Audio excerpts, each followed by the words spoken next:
Invincible season finale. Now, we already saw in the last episode that Nolan's a badass and he can really take a hit. I mean, he took a satellite railgun to the face and like walked out with a bloody nose. I mean, that's pretty badass. And look how bloody Invincible's logo has gotten. That's how you know this episode is going to be real. So trigger warning for anyone you know who's been through child abuse or not anything like that, because this review is going to cover the episode, but this episode is just... Ugh.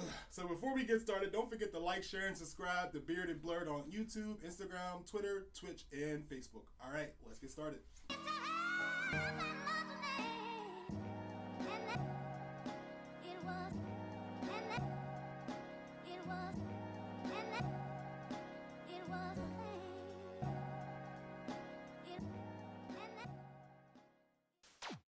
So Mark thinks his dad is being mind controlled and is quickly checked on like, nah, bruh, this is who we are. And he starts telling the story of Viltrum. I love how this little clip of Viltrum is the same exact thing he told Mark in the beginning of the story, but it's just niggas dropping their shit and whooping niggas' ass and just taking everyone out. I think that's crazy. But we get to see like the culture of Viltrum and what Viltrum is really about. They're not really a nice, peaceful race. They're more about taking people's shit and asking questions later, and if you don't like it, we'll kill you.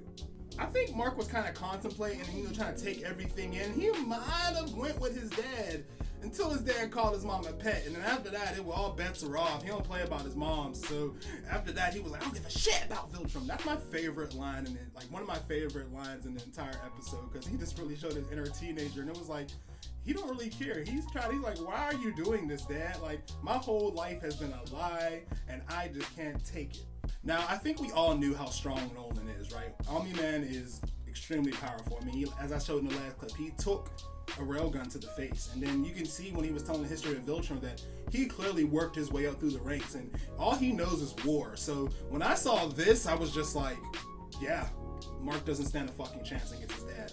And I think you see how he takes out this jet, and it's just like, man, this guy is really a seasoned war vet. He can just do what the fuck he wants and no one can stop him. And also, this guy didn't need to die. Like, shit. But it also shows you the brutality of Nolan and how crazy this man can get. Whenever I acted up as a kid, my parents would tell me, I'm gonna whoop your ass from here to New York or here to Philadelphia. So when your dad says he's gonna whoop your ass, he's gonna whoop your ass. Mark got his ass whooped from here to Chicago.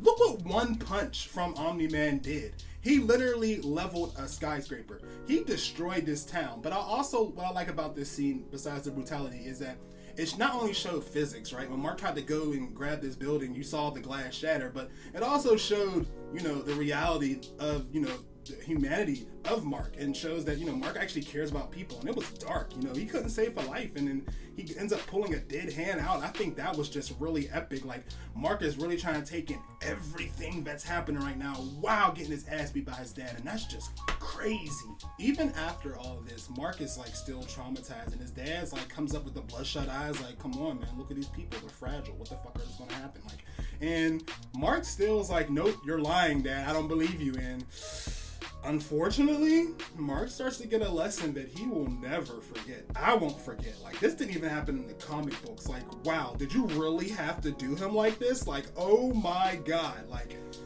shit. Like, the difference in power is just ridiculous, but it also shows how invincible really is. Like, his dad has to hit him with his full power. That's crazy. I mean, look, you flew him up to the sky, drops him back to the ground. Like, are you serious? Like, Mark gets his ass beat, and his dad is like letting loose. Like, his dad can't hit anything else as hard but his son, and it's crazy. So like I said before, this beatdown is crazy, but it does shine some light on like the culture of Viltrum. I mean, this is normal to Nolan. I mean, he's even gotten to the point where he's just like, you know what, I can make another kid. Who gives a fuck? You know what, I keep trying to give you chances, I keep beating your ass, and I'll just make another fucking kid because you're not listening. But you gotta appreciate the gap tooth flashback moment. I mean, honestly, showing where Nolan, learn a little bit of humanity, learn to look at his child a little bit different, the world a little bit different. I appreciate that, and it shines some light on what Nolan could potentially become. I don't want to spoil anything. Now, I know a lot of people hate that this happened, and I just want to put this out here.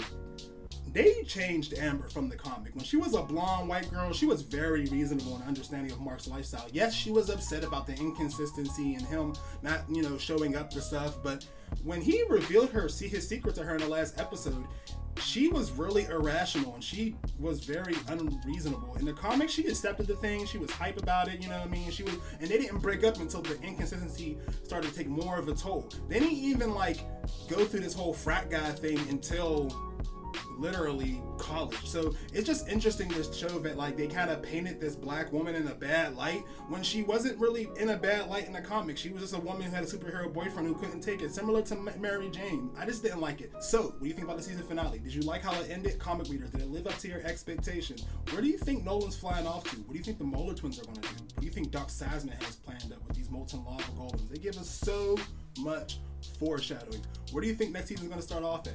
Let me know in the comments below. And also, who do you think is the worst dad? And don't forget to like, share, and subscribe to Bearded Blurred on YouTube, Instagram, Twitch, Twitter, and Facebook. Thanks for watching.